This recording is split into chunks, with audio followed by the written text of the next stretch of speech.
बिस्मिल्लाहिर्रहमानिर्रहीम। आज का हमारा जो टॉपिक है डियर स्टूडेंट्स वो है applications to linear system of linear equation या सिस्टम ऑफ इक्वेशंस। ठीक है, और ये मोस्टली हम अलजेब्रा में करते हैं, इसको कैलकुलेट करते हैं अलजेब्रा में।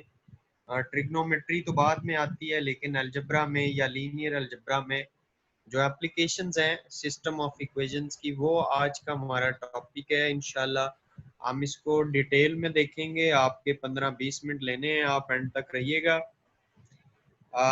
सिस्टम ऑफ इक्वेशंस और इनइक्वालिटीज और मैट्रिसेस, मतलब ये सारी इसी टॉपिक के अंदर चीजें आती हैं, लेकिन हम जो है ना इसके अंदर से सिर्फ सिस्टम ऑफ इक्वेशंस की बात कर रहे हैं, ओनली सिस्टम ऑफ इक्वेशंस की। और solution of system of equations in 3 variables भी हम लेंगे। Solution of linear system by rows transformation हम सीखेंगे। मैट्रिक्स प्रॉपर्टीज एंड ऑपरेशन सीखेंगे। डिटर्मिनेंट्स एंड क्रैमर्स रूल को सीखेंगे। Solution of linear system by matrix inverses भी हम इसमें ही देखते हैं। और system of inequalities and linear programming और पार्शियल फ्रैक्शन, ये काफी सारी चीजें इसमें आती हैं ये, लेकिन हमने इसमें सिर्फ सिस्टम ऑफ इक्वेशंस की एप्लीकेशन पे आज के लेक्चर में काम करना है। ठीक है, तो चलें हम सबसे पहले सिस्टम ऑफ इक्वेशंस पे बात करते हैं कि सिस्टम ऑफ इक्वेशंस कहलाता क्या है और ये क्या होता है। A set of equations is called system of equations. The solution must satisfy each equation in the system. जो solution है वो system के अंदर हर एक equation को satisfy करे। A linear equation in n unknowns has the form a1x1 plus a2x2 plus a ये constant है plus an(xn), ठीक है, equal to b where variables are first degree। इसमें x1 x2 x3 या xn जितने भी हैं ये फर्स्ट डिग्री वेरिएबल हैं। फर्स्ट डिग्री का मतलब है कि जिनकी मैक्सिमम पावर 1 होती है, मैक्सिमम जिनकी पावर 1 होती वो फर्स्ट डिग्री होते हैं। If all equations in a system are linear, the system is a system of linear equations. ठीक है, और लीनियर सिस्टम समझ आ गई बात की आपको। ठीक है, ये टॉपिक बिल्कुल आपकी नो हो है इससे। ठीक है, लीनियर सिस्टम ऑफ इक्वेशंस आपने अंडरस्टैंड कर लिया। अब मैंने आपको पिछले एक लाइव लेक्चर के अंदर ऑनलाइन, उसमें मैंने आपको इनकी कुछ स्पेसिफिकेशंस बताई थी इस टाइप की। आपकी स्क्रीन पे आ रहा है लीनियर सिस्टम इन 2 वेरिएबल्स आ रहा है। ठीक है, इसमें आप ग्राफ देखें, एक वन सॉल्यूशन वाला, ये वन सॉल्यूशन वाला एक हमने सिस्टम ऑफ इक्वेशन पढ़ा था, राइट। वन सॉल्यूशन वाला जिसमें जो आपके लाइंस हैं वो क्रॉस कर जाती हैं, एक जगह पे लाइंस जो हैं वो क्रॉस कर जाती हैं। और फिर हमने पिछले उस वीडियो लेक्चर में ये भी देखा कि कुछ इनकंसिस्टेंट केस भी, इनकंसिस्टेंट केस जिसमें कोई सोल्यूशन नहीं होता, वो भी हमने केस देखा, उसका ग्राफिकल भी आप पोर्ट्रे देख रहे हैं। और उसके अलावा हमने एक केस देखा था इंडेफिनेटली मैनी सॉल्यूशंस का। ठीक है, डिपेंडेंट केस जिसे कहते हैं, वो उसका ये ग्राफ आपको दिखाई दे रहा है। ये पिछली वीडियो में हमने इसको देखा था और इस पे हम थोड़ी सी आगे चल के फर्दर बात करते हैं। इतना इंट्रोडक्शन तो आपको ऑलरेडी है, सही होगी बात। अब हम चलते हैं न्यूमेरिकल, मतलब सब्स्टिट्यूशन मेथड के ऊपर हम चलते हैं। कहता है solve this system of equation 3x + 2y = 11 - x + y = 3। अगर आपके पास ये सिस्टम ऑफ इक्वेशन हो, ये वाला, तो आप इनको सॉल्व करें। अब हम क्या, सब्स्टिट्यूशन मेथड क्या कहता है कि आप इक्वेशन 2 में से जो x है उसको उठा के उधर ले जाएं। ये जो इक्वेशन 2 है, इसका ये जो x है इसको उठा के दूसरी तरफ अगर ले जाएंगे तो ये कंडीशन आ जाएगी y = x + 3, y = x + 3। सही है। इसी तरह फिर ये जब y का वैल्यू आएगा तो इसी y के वैल्यू को आपने क्या करना है, आपने इसमें पुट कर देना है। ये जो y का वैल्यू आया है, मैं इसको हाईलाइट कर देता हूँ, सर्कल कर रहा हूँ। ये जो y का वैल्यू आया है, सॉरी ये, हाँ ये, ठीक है, इसको y के वैल्यू को आपने किस में पुट करना है, 1 में। इसमें सब्स्टिट्यूट कर देना है। जब आप सब्स्टिट्यूट करेंगे तो y की ये वैल्यू निकल आएगी, y इक्वल टू 4, यानी सब्स्टिट्यूटिंग x इक्वल टू 1। अच्छा, फिर इसी y इक्वल टू 4 को आप वापस इसमें जब पुट करेंगे तो आपके पास जो है ना वो x की वैल्यू भी आ जाएगी। तो ये सोल्यूशन सेट इसका आ जाएगा, ठीक है ना। ये सोल्यूशन सेट जो है ना ये इसका आ जाएगा। आप मुझे अपने माइक ओपन करके बताएं कि आपको ये जो सब्स्टिट्यूशन मेथड है ये समझ आ गया है। अगर ये आपको क्लियर हो गया है तो फिर मैं अगले किसी मेथड की तरफ मूव करता हूँ। Is it clear to you all the students? Please tell me. जी sir. Yes sir. Yes sir. Okay बेटा, चले हम एक अगले मेथड की तरफ जाते हैं। बहुत ही सिंपल से मेथड्स हैं, थोड़ा सा मैं इसका ग्राफिकली भी आपको बताता जाऊं। Solving a linear system in two variables graphically. अगर हमने ग्राफिकली सोल्व करना हो तो कैसे सोल्व करते हैं आपको पता है। हम क्या करेंगे, हम मतलब x की वैल्यू पुट करते जाएंगे और y की वैल्यूज आती जाएंगी, ठीक है। अब होना क्या है कि आप इसमें x की वैल्यू पुट करेंगे तो ये सारी y1 की वैल्यूज आ जाएंगी। समझ रहे हैं मेरी बात? आप x की सेम वैल्यू इसमें पुट करेंगे तो y2 की वैल्यूज आ जाएंगी, ठीक है ना। यानी जो y है आपके, एक y1 का ग्राफ बनेगा, साथ एक y2 का ग्राफ बनेगा। x का एक्सिस का एक ही है, जो आपका x एक्सिस है वो ये देखें वो एक ही है, लेकिन y एक्सिस का एक ये ग्राफ बनेगा, एक ये ग्राफ बनेगा, और ये इस पॉइंट पे एक दूसरे को इंटरसेक्ट कर जाते हैं। क्या करना है आपने, x की नेगेटिव और पॉजिटिव वैल्यूज पुट करनी है, -2, -1, 0।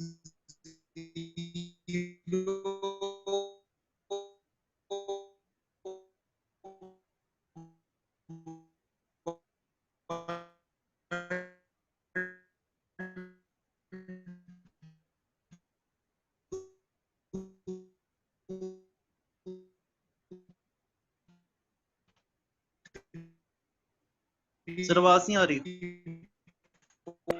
सर आवाज कट कट के आ रही है आपकी। ये बात चली गई।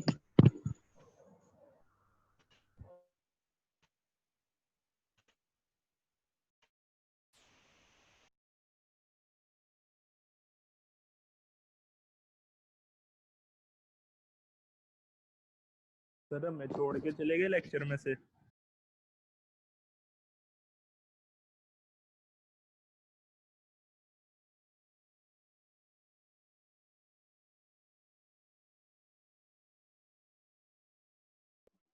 सर की लाइट चली गई होगी।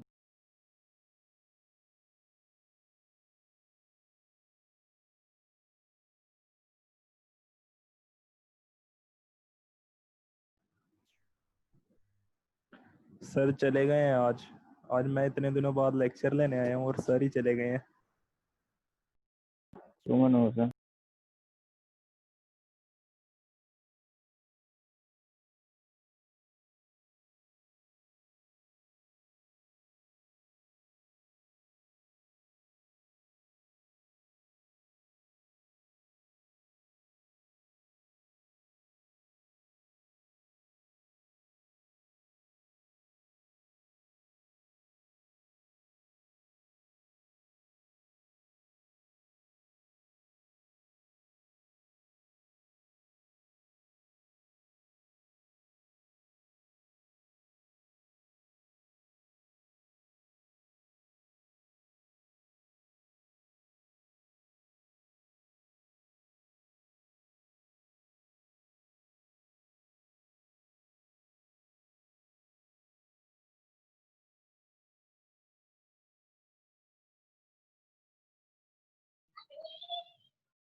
नवीद यार आज तू ही पढ़ा दे यार।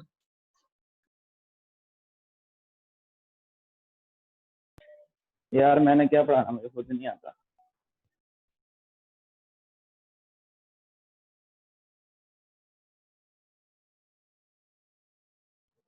काविश तू अपना आज शो शुरू कर ले, तो ड्रेसिंग भी की हुई है। मैं डानस दिखाऊं सबको? नहीं नहीं नहीं, पहले यार ये सर को आपको इनवाइट रिकॉर्डिंग करो। ऑन करे। जी बेटा सॉरी, जरा मुझे कॉल आ गई थी हो तो गया, मैं उसमें बिजी हो गया था। आप यू डोंट वरी, मैं आई हैव कम बैक। ठीक है, मैं आपको I think so graphical method समझा रहा था यहाँ पे। जी यही मेथड समझा रहा था ना मैं आपको, आसिम? जी सर। अच्छा, तो ये आपको समझ आई, ये ग्राफ आपने देख लिया कैसे बनाना है। एक्स की आप एक वैल्यू जो एक्स की है इसमें पुट करेंगे, एक इसमें पुट करेंगे, तो एक y1 की आएगी पहली वाली में से, दूसरी इक्वेशन में से y2 आएगा। ठीक है, ये ग्राफ इसका बन जाएगा, राइट? तो ग्राफिकली आपने सॉल्यूशन देख लिया लीनियर सिस्टम ऑफ इक्वेशंस का। Is it clear to you? अगर ये क्लियर है तो फिर मैं आगे बढ़ता हूँ। जी बेटा। सर ग्राफिकल में ये फर्जी वैल्यू लेनी है इसकी एक्स की? नहीं नहीं, इक्वेशन गिवन है ना, इक्वेशन गिवन है तो फर्जी वैल्यू बस यही है कि आपने रैंडम वैल्यूज लेनी है, कुछ 2-3 नेगेटिव लगा लें, 2-3 पॉजिटिव लगा लें। क्या समझे आप? ठीक है सर। हाँ, वो उस तरह ग्राफ फिर अच्छा बन जाता है ना, टोटल कवर हो जाता है सारा प्लेन। कुछ नेगेटिव ले लेना, कुछ पॉजिटिव। पहली इक्वेशन में पुट करेंगे तो y1 की सारी वैल्यूज आएंगी, दूसरी इक्वेशन में पुट करेंगे तो y2 आएगा। दो लाइन ग्राफ बनेंगे, एक जगह पे कट जाएंगे, वो एक इंटरसेक्ट करेंगे। सही हो गया। चले अब एलिमिनेशन मेथड की बात करते हैं। एलिमिनेशन मेथड आपको नजर आ रहा है बेटा सबको स्क्रीन पे? एलिमिनेशन मेथड में ये होता है कि हम वेरिएबल्स को देखते हैं, या एक्स वेरिएबल के हिसाब से या वाई वेरिएबल के हिसाब से हम उनके कोफिशिएंट्स को इक्वेट कर लेते हैं। जैसे अब हमारे पास 3x minus 4y equal to 1 है और 2x plus 3y equal to 12 है, तो x को एलिमिनेट करने की हम कोशिश करते हैं।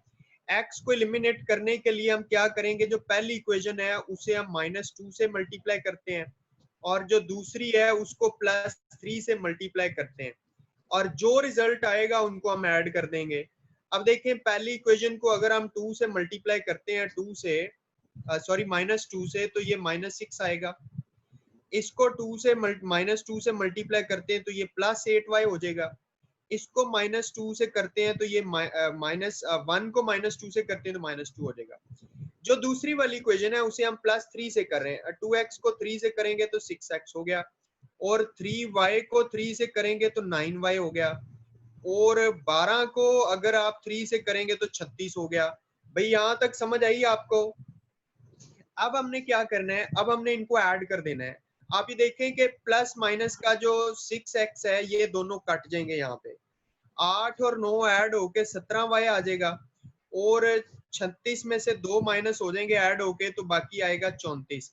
आप 17 की ट्रांसपोजिशन दूसरी तरफ करें तो y का फाइनली हमारे पास आंसर आ जाएगा क्या? 2 आ जाएगा। भाई यहाँ तक सही है, क्लियर होगी ये बात? तो फिर हम इसकी y की वैल्यू को लेकर किसी एक इक्वेशन में अगर सब्स्टिट्यूट करते हैं तो हमारे पास x की वैल्यू भी आ जाएगी। ठीक है ना, x की वैल्यू भी आ जाएगी, जैसा कि आप ये देख रहे हैं। अब मैंने क्या किया कि substitute 2 for y is equal y इन 1 और 2, ठीक है ना। इसको सब्स्टिट्यूट करने के लिए क्या किया हमने, ठीक है, इसमें सब्स्टिट्यूट किया, जो x का 2 वैल्यू आया था, और आप ये देखें कि ये इधर आया तो 9 हो गया, और x की वैल्यू क्या आ गई? 3 आ गई। तो सॉल्यूशन सेट जो है आपका 3 और 2 आएगा। इसको अगर आपने चेक करना हो तो यही 3 2 आप किसी इक्वेशन में लगाएं, अगर बैलेंस हो जाए तो सही है, और अगर बैलेंस ना हो तो इसका मतलब है कि आपके कहीं मिस्टेक है। तो ये बात आपको, जो एलिमिनेशन मेथड है या इक्वेटिंग कोफिशिएंट वाला मेथड, ये भी क्लियर हो गया है। तो फिर हम आगे बढ़ते हैं। Is it clear students? Is it clear sir to ये यू? जो है, सर ये ग्राफिकल मेथड था, इसके अंदर y1 और y2 था, तो x के साथ ग्राफ y1 का अलग बनेगा और y2 का अलग बनेगा। हाँ, उसका एक लाइन ग्राफ बनेगा ना, x का और y1 का एक लाइन ग्राफ बन जाएगा। उसके बाद फिर x का और y2 का एक लाइन ग्राफ बन जाएगा। दोनों जब बनेंगे एक दूसरे को एक पॉइंट पे इंटरसेक्ट कर देंगे, वो इसका सोल्यूशन है। ठीक है, आपने करना ये कि जैसे मैं ये स्लाइड्स आपको भेजूंगा ना, आपने एक दफा खुद करके देखना है, उसकी प्रैक्टिस करनी है। अगर ना आए तो मुझे बताइएगा। ठीक हो गया? ठीक है सर, वैसे सही है easy ना? अब सॉल्विंग इनकंसिस्टेंट इक्वेशंस की तरफ हम आ जाते हैं। इनकंसिस्टेंट जो इक्वेशंस हैं, तो इनकंसिस्टेंट इक्वेशंस ये जैसे कि ये है 3x minus 2y minus 6x plus 4y equal to 7 है। तो इसको एलिमिनेट करते हैं हम, x को एलिमिनेट यहाँ पे करते हैं, 1 को 2 से मल्टीप्लाई करते हैं और रिजल्ट को ऐड कर देंगे। जब मल्टीप्लाई करेंगे ऐड करेंगे तो आपके पास आ जाएगा 0 इक्वल टू 15। आप ईमान से बताएं क्या 0 इक्वल टू 15 होता है? कभी 15 इक्वल टू 0 हुआ है? नहीं होता ना, नहीं होता। तो इसका मतलब क्या है कि ये सिस्टम ऑफ इक्वेशन इनकंसिस्टेंट है। इनकंसिस्टेंट का मतलब ये कि इसका जो सॉल्यूशन सेट है वो फाइ है। ठीक है, ये जैसे लिखा हुआ है फाइ, खाली है, खाली सेट है। क्लियर होगी बात? ये इनकंसिस्टेंट इक्वेशंस का यहीं तक होता है, इसको आगे हम सॉल्व ही नहीं करते। जब कोई अनसर्टेनिटी आ जाती, जब वो शो कर देता है कि 0 इक्वल टू 60 5 70। सही होगी बात? तो चलें, इनकंसिस्टेंट के बाद हम बात करते हैं डिपेंडेंट इक्वेशंस। डिपेंडेंट जब एक दूसरे पे डिपेंड कर रही होती है, ये भी इनकंसिस्टेंट की एक टाइप ही है। इसमें जब हम एलिमिनेट करने की कोशिश करते हैं, वेरिएबल्स के कोएफिशिएंट्स को इक्वेट करते हैं, तो 0 इक्वल टू 0 आ जाता है। इस तरह 0 इक्वल टू 0 तो होता है। तो each equation is a solution of the other. इसका मतलब ये बनता है कि हर एक जो इक्वेशन है वो दूसरे के लिए सॉल्यूशन फराहम करती है। Each equation is a solution of other, choose either equation and solve for x। ठीक है, इसमें क्या करते हैं हम, सब्स्टिट्यूशन मेथड अप्लाई करते हैं, x की को वैल्यू निकाल के दूसरे में पुट करते हैं। ठीक है, तो वही y जो है ना वो कहीं दूसरी वैल्यू के अंदर आ रहा होता है। ठीक है, एक अगर y है तो दूसरी जगह y माइनस 2/4 हो जाएगा। एक जगह y is equal to minus 2 है तो x की वैल्यू बदल जाएगी। y की और वैल्यू ले लें, x की कोई और वैल्यू आ जाएगी। जैसे जैसे आप x की वैल्यू बदलते जाएंगे y की बदलती जाएगी। सही है ना? ये होती हैं dependent equation, mutual dependent equation ये होती हैं। सही है, जिनको हम सोल्व करने की कोशिश करें तो 0 0 आ जाए, राइट ना? तो उसमें फिर क्या करते हैं, x की मुख्तलिफ वैल्यूज लगा के हम y की मुख्तलिफ वैल्यूज निकालते हैं। क्या समझे आप? ठीक है ना भाई? तो ये हो गया। और इसके बाद अगर हम आगे चले नॉन लीनियर की बात करें, तो नॉन लीनियर इक्वेशंस भी कुछ होती हैं। आपको पता है नॉन लीनियर वो होती हैं जिसमें वेरिएबल की जो मैक्सिमम पावर है वो 1 से ज्यादा हो, मतलब 2 हो, 3 हो तो फिर वो क्यूबिक हो जाती है, उससे ज्यादा हो तो रेसिप्रोकल हो जाती है, स्क्वायर हो तो क्वाड्रेटिक हो जाती है।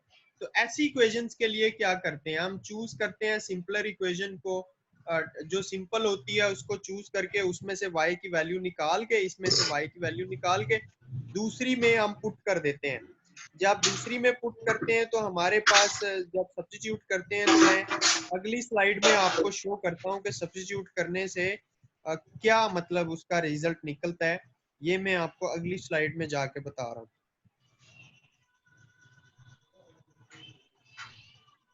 तैयब ये आप अपना देखें माइक ऑफ आपकी करो। स्क्रीन, ये देखें आप, आपकी यहाँ पे आ रहा है non linear system of equations. इसमें क्या किया हमने, y का वैल्यू जो निकाला था -4, ये जो निकाला था हमने y का वैल्यू -4 -x/3, ये पुट कर दिया। पुट करने के बाद आपके पास एक क्वाड्रेटिक इक्वेशन बन गई। अब आपको पता है क्वाड्रेटिक इक्वेशन के यहाँ पे फैक्टर बन गए। फैक्टर बनाए तो हमारे पास x की एक की बजाय कितनी वैल्यूज आ गई, 2 वैल्यूज आ गई, राइट? तो हम इसका क्या करेंगे, हम इसका सॉल्यूशन सेट इसके हिसाब से लिख लेंगे। एक जगह x -1 है और y भी 1 है, और एक जगह जो x है वो 7/9 है, तो वहां पे y आपका होगा -43/27। ठीक है, तो ये नॉन लीनियर जो इक्वेशन, सिस्टम ऑफ इक्वेशंस है, उनको इस तरह हम सॉल्व करते हैं। उम्मीद है कि आप applications of system of equations को एंजॉय कर रहे होंगे। कोई इतना ये मुश्किल काम नहीं है, ठीक है ना? बड़ा आसान काम है और ये आप इजीली कर सकते हैं। अगर आप इसके ग्राफिकल सॉल्यूशन पे जाएं तो ये इस तरह हाइपरबोला और पैराबोलिक फॉर्म में बनते हैं। इनके ग्राफ सीधे नहीं बनते बल्कि ऐसे कर्वेशियस बनते हैं, हाइपरबोलिक और पैराबोलिक बनते हैं, ठीक है ना। जो non linear system of equations होती हैं उनके इस तरह के ग्राफ्स बनते हैं, राइट ना। फिर इसके अलावा नॉन लीनियर के अलावा ये आपको पता है कि मतलब इसमें एब्सोल्यूट वैल्यूज भी आती हैं। एब्सोल्यूट वैल्यूज अगर आप समझते हो तो एब्सोल्यूट वैल्यूज का मतलब होता है जो कि नेगेटिव ना हो, जिनको हम पॉजिटिव ही कंसिडर करें। लेकिन जो हमने अपने टॉपिक का हमने टाइटल रखा था एप्लीकेशंस ऑफ सिस्टम, तो वो एप्लीकेशंस ऑफ सिस्टम थ्योरेटिकली मैं आपको बता रहा हूँ, ठीक है। To solve problem using a system, determine unknown quantities, let different variables represent those quantities, write a system of equations one for each variable, ठीक है। मिसाल के तौर पे in a recent year the national average spent on two varsity athletes, one female and one male, was $60-50 for division 1A schools. However, average expenditures for a male athlete exceeds those for female athletes by $3,900. Determine how much was spent per varsity athlete for each gender. अब ये word problem है, word problem को हमने translate करके इसकी system of equations हमने बनानी है, और सिस्टम ऑफ इक्वेशंस बनाने के बाद हम सॉल्व करेंगे। आप ये देखें कि सिस्टम ऑफ इक्वेशन इस तरह बनेगा, that x equal to average expenditure per male और y is equal to average expenditure per female। तो जैसे उसने बताया कि average spent on one male and one female, वो उसने बताया कि जी वो 60-50 पहले डॉलर बताया, तो आप लोग क्या करेंगे उसके लिए, x और y जो दोनों बन रहे हैं उनकी एवरेज मतलब वो 2 है, तो x plus y over 2 is equal to ये कर देंगे आप, एक इक्वेशन बन जाएगी इस तरह की, x plus y equal to 12,100, ठीक है। इसी तरह डिफरेंस का भी उसने बात किया, डिफरेंस को जब कंपेयर किया मेल और फीमेल के, तो उसने कहा जी $3,900 बनता है। आप ये दोनों इक्वेशंस होंगी, प्लस करेंगे x का वैल्यू आ जाएगा, वापस पुट बैक करेंगे तो ये आपके पास उसका जो है y का वैल्यू भी आ जाएगा, सही है। तो वर्ड प्रॉब्लम को आपको पता होना चाहिए कि हम इस तरह सॉल्व